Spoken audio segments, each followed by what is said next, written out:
સારો પ્રશ્ન પૂછ્યો, મગજમાં તો પણ કહેતા ભૂલાઈ ગયું. ઘણા વૈષ્ણવોને ત્યાં એવા મનમાં સંશય છે કે રાજભોગ સર્યા પછી એ સખડીનો કોર લેવાય કે નહીં.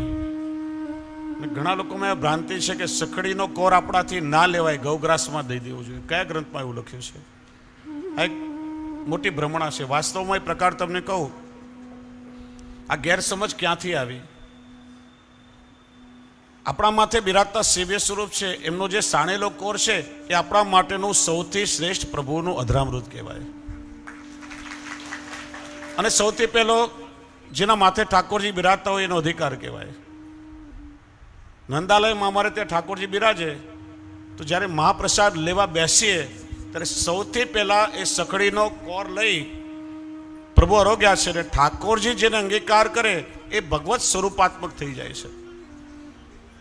સીધો મુખમાં ના મુકાય, એ કોર સેટ નાક પાસે લઈ જઈ શ્વાસ લઈ, કારણ કે ઠાકોરજી રોગ્યા છે, ભગવત સ્વરૂપાત્મક છે, તો એમાં ઠાકોરજીનું સ્વરૂપ આપણી અંદર અંતરિત થઈ જાય. પછી એ કોર મુખમાં મુકાય, પછી બીજો પ્રસાદ લેવાય. પણ વલ્લભકુલના આચાર્ય બાળકો ક્યાંય બહારગામ ગયા હોય, ત્યાં હાજર ના હોય તો એ કોઈને ના મળે, સીધો પછી ગૌગ્રાસમાં જાય. વલ્લભકુલના બાળકોએ મહાપ્રસાદ લઈ લે તો પછી વૈષ્ણવને પ્રાપ્ત થાય. એટલે લોકોના મગજમાં ગેરસમજ થઈ કે સાણેલો કોર ગૌગ્રાસમાં દેવાય. ના, તમારા માથે જે ઠાકોરજી બિરાજે છે એમનો સાણેલો કોર તમારા માટે શ્રેષ્ઠ અધરામૃત છે. એટલે મહાપ્રસાદ લેતા પહેલા એ કોર હંમેશા લેવો જોઈએ. સકડીનો થાળ જે સાજે તમે જોયો અહીંયા, સકડીના થાળમાં ખાલી સકડી એટલે ભાત અને ઘીની કટોરી જ રહીને આગળ કોર સણાય અને બાકીની બધી સામગ્રી એની આસપાસ સજાય. થાળની અંદર બધો ક્રમ મૂકવાની જરૂર નથી, પછી કોર સાણવાની જગ્યા જ ના રહે થાળમાં. કોઈ દિવસે ઘરમાં ઠાકોરજી પછી વિશેષ સામગ્રીનો પ્રકાર હોય, પ્રસાદ લેવાનો હોય વૈષ્ણવ, તો દરેક સામગ્રીમાંથી કટોરી ભરી અને થાળની આસપાસ બહાર સાજી દેવાની ને બાકીની તપેલી એમને એમ ઠાકોરજીના સામગ્રીની ચોકીની આગળ ધરી દેવાની. એ ક્રમ થઈ શકે. અને ક્યારે પણ અધિક સંખ્યામાં સામગ્રી સિદ્ધ કરવાની હોય, અનાયાસે કોઈક વૈષ્ણવ ઘરે આવવાનો તો એવું કહેવું જોઈએ કે ઠાકોરજી પછી આજે 10 વૈષ્ણવ પ્રસાદ લેશે. આ વિવેક પણ સમજો. પહેલાથી તમે એવું કહી દો કે આજે મારે ત્યાં 10 વૈષ્ણવ પ્રસાદ લેવાના છે, એટલી સામગ્રી ભરો, તો એ કોના માટે થયો? તો પછી ઠાકોરજી કેવી રીતે રોગે? ઠાકોરજી ઉત્તમ વસ્તુના ભોગતા છે. એટલે ક્યારે વિશેષ પ્રકારો હોય તો એવું કહેવું જોઈએ કે ઠાકોરજી પછી આજે 10 વૈષ્ણવનું સમાધાન કરવાનું છે, એ પ્રમાણે સામગ્રી ભરો. હવે ઠાકોરજીને ભોગ સર્યા પછી ખંડપાઠ અને ચોકીની સજાવટ કેવી રીતે થાય, ખીલોના કેવી રીતે ધરાય, એ પ્રકાર છે. સજાવટ થાય એટલે ફરીથી ઠાકોરજીને પુષ્પની માળા ધરવામાં આવે છે. અને રાજભોગમાં જે જારીજી ધર્યા હોય એ જારીજી ઠલાવી, જારીજી ખાસા કરી, નવું જલ ભરી અને ફરીથી સિંહાસનમાં ડાબી બાજુ પર ધરવામાં આવે જારીજી. ઉષ્ણકાળ હોય તો અક્ષય તૃતીયાથી જન્માષ્ટમી પહેલાની સાતમ સુધી માટીની કરોડી પણ જારીજીની સાથે સિંહાસન પર રહેશે અને અનુસરમાં રહેશે.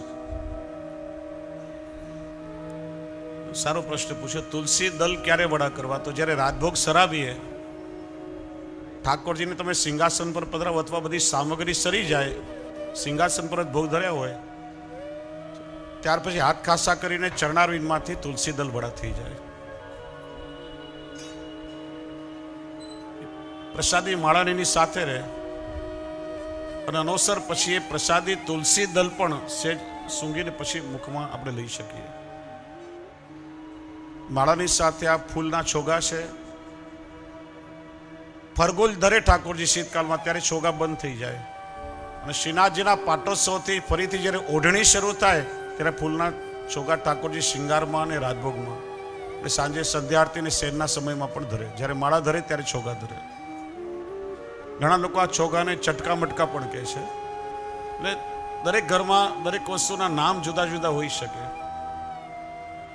ગાદીજીની આગળ 2 કડા અને ગેન છડી, આ રીતે ખીલોના અને શિંગાર અનુસાર ચોપાટ, શતરંજ કે વાઘ બકરી ઠાકોરજીની સન્મુખમાં આવે. વાસ્તવમાં 4 છડી અને 3 ગેંદ હોવા જોઈએ, પણ જે સાધન આપણી પાસે છે એના દ્વારા, એટલે હું જે વસ્તુઓ છે હું તમને મોઢેથી સમજાવીશ. ચોપાટના પાસા ખોટા છે. લાલ, પીળા, લીલા ને શામ 4 રંગના સોગઠા આવે ને વચ્ચેના પાસા જે છે ને એ આડા આવે ઠાકોરજીને. જે ચોપાટ રમતો એને ખ્યાલ હોય, પોબારા એટલે 2 બાજુ 6 નો અંક અને વચ્ચે કેમ કુલ 13 દાણા હોવા જોઈએ, એ રીતે આ ચોપાટની સજાવટ થઈને આડા રાખવામાં આવે. જો ઠાકોરજીની સેવામાં વિનિયોગ થતું પ્રત્યેક સાહિત્ય પણ ભગવત સ્વરૂપાત્મક છે. આજે પણ ખીલોના ઇત્યાદિ છે એ કેવલ ચાંદીના કે કાચના કે નથી, પણ એ વ્રજલીલામાં, ઠાકોરજીની નિત્યલીલામાં એ પ્રગટ સ્વરૂપે ભાવાત્મક થાય છે. મથુરાવાળા શ્રી રમણલાલજી મહારાજશ્રીને ત્યાં બનેલો પ્રસંગ છે કે ખીલોનામાંનો જે શુક હતો ખંડ પરથી નીચે પડી ગયો અને એનો ચરણ ખંડિત થઈ ગયો. મુખ્યાજીએ 2-3 વખત મહારાજશ્રીએ વિનંતી કરી, આપે ધ્યાન ના આપ્યું. 3જા દિવસે મુખ્ય કે કૃપાનાથ વો શુક ખંડિત હો ગયો, કા કરું કે લાવો મને આપો. એ શુક મહારાજશ્રીના શ્રીહસ્તમાં આપ્યો. મહારાજશ્રીએ વિનંતી કરી कि भूतल पर कि आपकी लीला को समय पूरो गयो, आप नित्य लीला में पधारो. आम उड़ाड़्यो ने चांदीनो सुख उड़तो उड़तो सीधो नित्य लीला में चाल्यो गयो. दरेक लीला सामग्री प्रगट स्वरूपे बिराजे छे, एमां कोई लौकिक भाव क्यारे पण नहीं राखवो. आ बधा ज प्रभुना नित्य लीलाना सहायक जीवो छे. રાજભોગમાં ઠાકોરજીને ઠાડુ સ્વરૂપ હોય તો વેણુ ને વેત્ર બંને ધરે, અને લાલનને વેત્ર બાજુમાં આવે. ગાદીજીની બાજુમાં લાલન વેત્ર ધરે. છડી, વેત્ર એટલે છડી જે બ્રહ્માજીના ભાવથી આવે છે. ગાદીજીની બાજુમાં નીચે ગાદીજીની સાઇઝનું 8 કે 9 ઇંચનું વેત્ર હોય, એ ગાદીજીની બાજુમાં નીચે રહે, ઉપર ના રહે. ઠાકોરજીને દર્પણ દેખાડી પાછું હૃદય સાથે લગાડી અને થોડો સમય ઠાકોરજી બિરાજે, આપણે કીર્તન આદિનું ગાન કરીએ, દર્શન કરીએ. પછી અનોસરનો સમય થાય અને અનોસરના સમયમાં ઠાકોરજીને વ્રજગમનની વિજ્ઞપ્તિ થાય. નંદાલયમાં, મંગળામાં, પલનામાં, રાજભોગમાં સાંજે સંધ્યા આરતી અને શયન આરતી, આટલી આરતીનો ક્રમ છે. પણ વૈષ્ણવને ત્યાં ગુરુઘરની આજ્ઞા લઈ આપણા અધિકાર પ્રમાણે વિશેષમાં તમે રાજભોગ આરતી કરી શકો. બીજી કોઈ આરતીનો ક્રમ વૈષ્ણવના ઘરે નથી. આપણા અધિકાર પ્રમાણે ગુરુદેવની આજ્ઞા લઈ તમે રાજભોગ આરતી કરી શકો. ઘણા વૈષ્ણવો ઉપરનાથી આમ ભાવ કરીને આરતી ઉતારે છે, કરી શકાય, એમાં ખોટો ક્રમ પણ નથી. એક ભાવાત્મક ક્રમ છે. પ્રત્યક્ષ આરતી જો કરવી હોય તો રાજભોગ આરતીનો ક્રમ વૈષ્ણવના ઘરમાં થઈ શકે છે. તો આ ક્રમ પ્રમાણે આરસી દેખીને ઠાકોરજીને આરતી થાય. અને પુસ્તકમાં સમજૂતી આપી છે, દાંડીવાળી આરતી 3 ખંડની આવે. કયા કયા સમય? ઉષ્ણકાલમાં ઉપરનો 1 જ ખંડ આવે. જન્માષ્ટમી પછી 2 ખંડ વાળી આરતી આવે. દેવ દિવાળીથી 3 ખંડ શરૂ થઈ જાય. તો ઠાકોરજીના સુખ પ્રમાણે ક્રમ બદલાતો રહે છે. અને ઉત્સવમાં થાળીની આરતી ઠાકોરજીને આવે, જેમાં કમલ આકારનો આરતીનો દીવડો હોય, જેમાં 8 બત્તી હોય. ઉષ્ણકાલમાં ઉત્સવ હોય ત્યારે 4 બત્તીની જ આરતી એમાં પણ થાય, કમળના દીવડામાં. અને શીતકાલમાં 8 બત્તીની આરતી થાય. આરતી થયા પછી હાથ ખાસા કરી અને ફરીથી ઠાકોરજીને દર્પણ દેખાડવામાં આવે. 2-3 પ્રશ્નો પૂછે છે. દૂધગર કે અંશખડી ક્રમ હોય તો કોર સાણવાનો, તો એમાં સાણવાની જરૂર નથી. સખડી હોય તો જ ભાતનો કોર સણાય, બાકી બધી સામગ્રીનો પ્રકાર આગળ ધરાય. કડા નિત્ય ધરવાના, તો હા, કડા ઠાકોરજીને દરરોજના ક્રમમાં આવે છે. રાજભોગથી સંધ્યા આરતી સુધી. સંધ્યા આરતીમાં કડા વડા થઈ જાય. શેડમાં અને સવારે શિંગાર સુધી કડા ના આવે. સખડી ક્રમ હોય તો નિત્ય આવે, કે ક્યારેક તવાની ટોકરી ચાલે તો ના ચાલે, તમે જેની આજ્ઞા લીધી હોય. દાખલા તરીકે મારું બાળક હોય, એને દરરોજ દાળ ભાત હું જમાડતો હોઉં, એને ટેવ પડી જાય ને ક્યારેક દાળ ભાત એને ના આપું તો પછી એનું પેટ ના ભરાય, ભૂખ લાગે. મારા બાળકને 4 રોટલી દરરોજ જમવાની ટેવ હોય, ક્યારેક તમે 2 ધરો તો એની ભૂખ ના શાંત થાય. એમ તમે જો સખડીની આજ્ઞા હોય ને ઠાકોરજીને સખડી ભોગ ધરતા હોય તો દરરોજ ધરવા જ જોઈએ. આજે સખડી ધરો, કાલે અનસખડી ધરો, એમ મનગણન ફેરફાર ના ચાલે.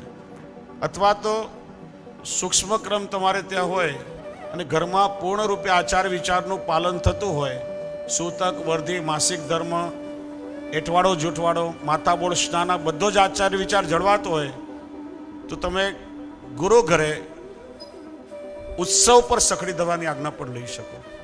અથવા તો પછી નિત્ય ધરતા હોય તો નિત્ય ધરવી જોઈએ.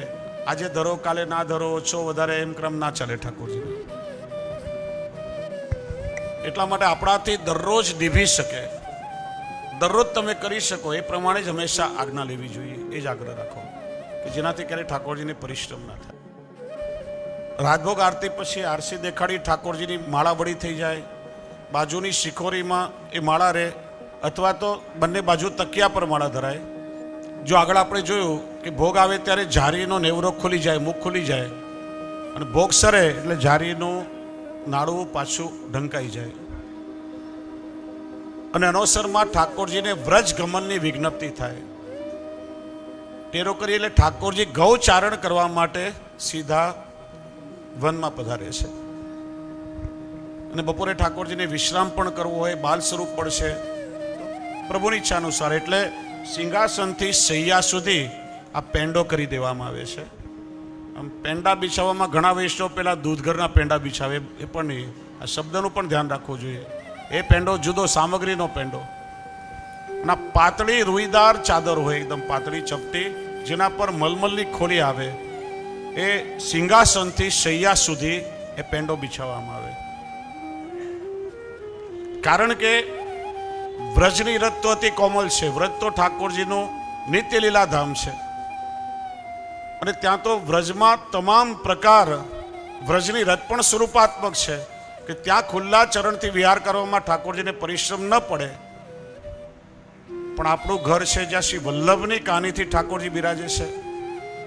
આપણા ઘરમાં એક નાનકડી કાંકરી પણ હોય તો ઠાકોરજીને પરિશ્રમ થાય. ને પરિશ્રમ ન થાય, પ્રભુના ચરણારવીને પરિશ્રમ ન થાય, એટલા માટે પાતળી રોઈદાર મલમલની ગાદી, જેના પર મલમલની ચાદર, મખમલની ગાદી હોય એના પર મલમલની ચાદર હોય, એ રીતે શૈયાથી લઈને સિંહાસન સુધી પેંડો બિછાવાય કે ઠાકોરજીને વિશ્રામ કરવો હોય તો એ શૈયાજી સુધી પધારે. આ છે સવારે મંગળાથી રાજભોગ સુધીનો ક્રમ.